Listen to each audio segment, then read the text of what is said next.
Hello, this is Meghnad and you're watching Sansad Watch, where we tell you what the leaders you elected are doing for you. It's throwback time. Here is Adarniya Modi ji giving his expert opinion on malnourishment in Gujarat. Gujarat is by and large a vegetarian state. And secondly, Gujarat is also a middle-class state. The middle class is more beauty conscious than health conscious. That is a challenge.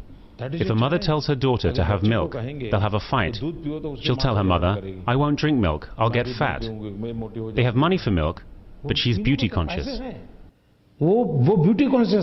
This is an interview from 2012. Back then, Gujarat was dealing with one of the highest malnutrition rates in the country.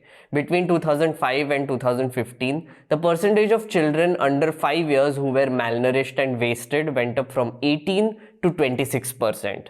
So when Modi ji was asked about this, he dismissed it, saying it was all because of those damn beauty conscious girlies. That happened 10 years ago in 2012. Now we are in 2021 and the government of India, led by Adarniya Modi ji, had another moment of international fame when the Global Hunger Index came out. The report on the Global Hunger Index and the news on that front is not that great.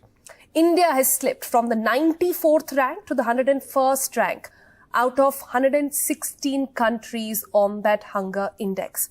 What's worse is that we have slipped behind countries like Pakistan, Bangladesh, even Nepal. So yeah, India is not doing so well on the hunger front. The government responded to this report and they did exactly what Modi ji did 10 years ago. Denied the whole thing. After the Global Hunger Index came out, they put out a press release which said this. It is shocking to find that the Global Hunger Report 2021 has lowered the rank of India on the basis of Food and Agricultural Organization estimate on proportion of undernourished population, which is found to be devoid of ground reality and facts and suffers from serious methodological issues. It also didn't stop our Chatukar anchors from vehemently coming to Modi ji's defense. लेकिन एक सच ये भी है कि lockdown के दौरान प्रधानमंत्री गरीब कल्याण अन्न योजना के तहत भारत के 80 करोड़ लोगों को हर महीने 5 किलो मुफ्त अनाज दिया गया और ये योजना आज भी चल रही है। संयुक्त राष्ट्र की एक रिपोर्ट के मुताबिक पिछले 10 वर्षों में भारत के 27 करोड़ लोग गरीबी रेखा से बाहर आए हैं और अब 1990 के मुकाबले भारत में गरीबों की संख्या आधी रह गई है। लेकिन पश्चिमी देशों की गैर सरकारी संस्थाओं को ये सब दिखाई नहीं देता और ये जब भी भारत के मामले में कोई रिपोर्ट तैयार करते हैं तो उसमें भारत की स्थिति को अक्सर बहुत खराब दिखाया जाता है। Since people like Sudhir are not going to give you the full picture, we will. Let's talk about this, shall we? We are asking one simple question today. What has the government done to solve our hunger problem? But before that, let me tell you about hunger. Hunger is an uncomfortable or painful physical sensation caused by insufficient consumption of dietary energy. And when a person is hungry for a long period of time, it leads to undernourishment. So technically, the hunger in the Global Hunger Index is mainly about that. People who don't get sufficient food for long periods of time, causing adverse effects on their bodies. This leads to fatigue, irritability, depression, and apathy. And if it's a large number of people, you can imagine what effect it would have on a society. It's ultra important to have a well-nourished population for the development of the entire country. So how is India doing on the hunger front? Well, bad. We have 1.3 billion people in India and we are home to a quarter of all undernourished people worldwide. That's right, 1 in 4 of all hungry people in the world is an Indian. Here is what the FAO report titled State of Food Security and Nutrition in the World 2021 says. As per data collected between 2018 and 2020, around 208 million Indians are undernourished. That's 15.3% of the entire population. Prevalence of child wasting in children under 5 years is 17.3%. India has the highest child wasting rate in the world. Wasting means kids who have low weight for their height. It points towards acute malnutrition. Prevalence of child stunting in children under 5 years is 30.9%. That's nearly 1/3 of all kids in the country. Stunting means kids who have a low height for their age. This points towards chronic malnutrition. Prevalence of anemia amongst women in reproductive age is 53%, which means more than half of all women in India are anemic. Anemia is a condition where the body lacks red blood cells. It is caused by low levels of iron in the body. So yeah, it's bad. And as usual, the Indian government's standard response to solving problems is this. You get a scheme, you get a scheme, everybody gets a scheme. So, over the years, they have launched a lot of these, but in essence, all of them have one objective. Give food to people either for dirt cheap prices or completely free. And there, making sure that not one Garib remains without food. We are saying, over and above that, 5 kgs each month for the next 3 months, whichever they take, of wheat or rice, in addition to the 5 kgs they already get, will be given for free. There is the National Food Security Act, which guarantees food as a right for all Indians. The act legally entitles up to 75% of rural population and 50% of urban population to receive subsidized food grain under the Targeted Public Distribution System, PDS. Because of this act, about 2/3 of population therefore is covered to receive highly subsidized food grains. On top of this, there is the midday meal, Antodaya, Poshan, and many more schemes. There's a lot of renaming and merging of schemes related to food security that has happened over the years. So today I'm going to focus on the latest and greatest one, which is the much publicized Pradhan Mantri Garib Kalyan Anna Yojana, PMGKAY. This one was launched in March 2020 during the COVID-19 pandemic and aims to feed the poorest citizens of India by providing grain through the public distribution system for free to all beneficiaries of the NFSA. PMGKAY was a pandemic special scheme, and as of November 2021, the target was to provide food grains to more than 81 crore people. In fact, Prime Minister has claimed that ration has been distributed to 80 crore people during the lockdown.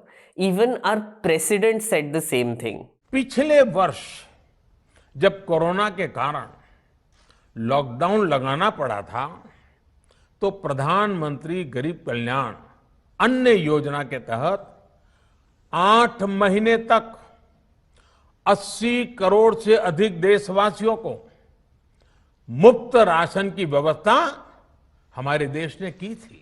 This year also, the government had distributed food grains to about 80 crore people in May and June. Yeah, that's a bit of an exaggeration, because official data shows that since April 2020, the target distribution has not happened even once.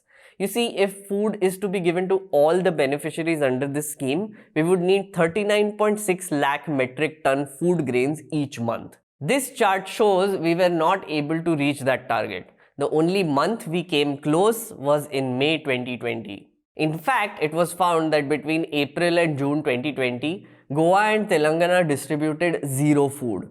And on top of it, 11 states including Maharashtra and Gujarat distributed only 1% of the allocation. Here's one more. In July last year, 40% of PMGKAY beneficiaries did not receive their ration. That's straight up 32 crore people. Even this year in May, it was found that 30% of the beneficiaries did not get free food that they were promised. The government has been doing a lot of jing-bang about this scheme, but the implementation on the ground has been quite horrible. Many non-ration card holders or those who were beneficiaries of state ration cards were excluded. Migrant citizens suffered the biggest blow because they didn't have proper addresses and couldn't get ration cards during lockdown.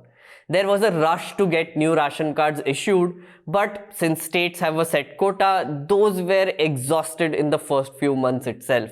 And on top of this, Aadhaar was made mandatory to get ration, and that led to a whole load of exclusion too.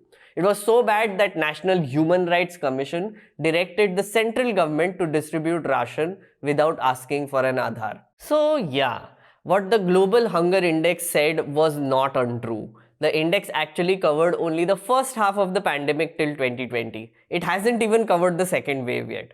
The hunger situation in India is quite bad, but the problem is not limited to just one scheme. Hunger is a larger countrywide problem and has been so for years, even before the pandemic.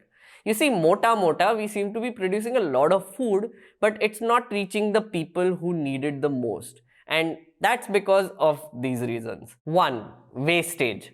Nearly 40% of the food produced in India is wasted every year due to inefficient supply chains.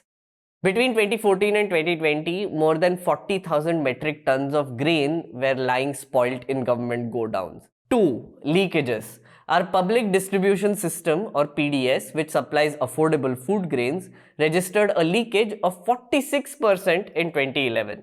A lot of the food grain which was supposed to be sold for cheap didn't end up in the hands of the people who need it. According to reports, some states like Jharkhand have managed to bring down the leakages to 7%, but states like Bihar still account for 30 to 40%.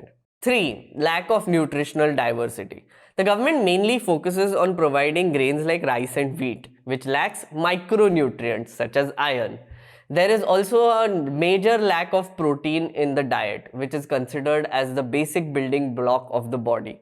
This is a big problem because even if we are producing surplus amounts of food grain, other food items are still lacking. 4. Climate crisis. Erratic rainfall due to rapid changes in the climate causes crop cycles to be disrupted. Due to extreme weather events, planted crops are getting either washed away or drying out due to lack of water. This is a problem and that has just started hitting us, and it will get worse. 5. Accessibility. Modi ji's face might be everywhere, but not every place has a fair price shop nearby.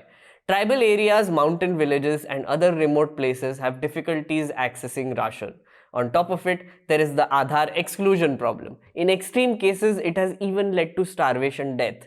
Like this 11-year-old who died after her family was cut off from their ration because their cards weren't linked to Aadhaar.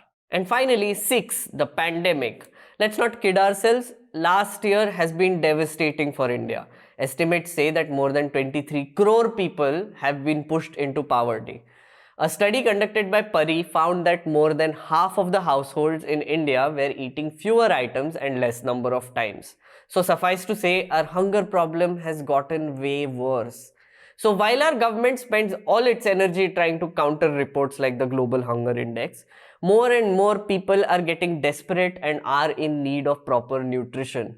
Maybe, just maybe, we need to start talking about this and not start blaming malnutrition on figure-conscious young people again. Maybe. And now, it's time for Know Your Neta. While we Indians living in the north are obsessed with the idea of sending oldies to parliament, our brethren from down south are a bit more accepting of young faces as lawmakers. This week, we'll be taking a look at one such young MP from South India who's been making news. Prime Minister Narendra Modi is very different from remote-controlled Prime Minister Manmohan Singh. No, not him. Not everything is about him. I'm talking about Ram Mohan Naidu Kinjarapu, the MP from the Srikakulam constituency in Andhra Pradesh. He is the son of late Union Minister and four-time MP Yeran Naidu. He is also the National Secretary and one of the 3 MPs of the Telugu Desam party in the 17th Lok Sabha. Ram Mohan Naidu's entry into politics was an accidental one, and things escalated rather quickly. Naidu studied in the US and was working in Singapore, living a normal young person's life. But then his father Yeran Naidu passed away in a tragic car accident in 2012. This pushed Ram to consider politics as an option. Family, legacy and all.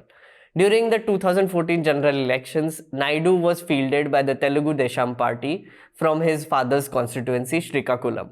Naidu secured his victory with a comfortable margin of over 1 lakh votes and entered the parliament to become one of the youngest MPs at just 26 years old. Ram was re-elected from the same constituency in 2019 and is currently serving his 2nd term.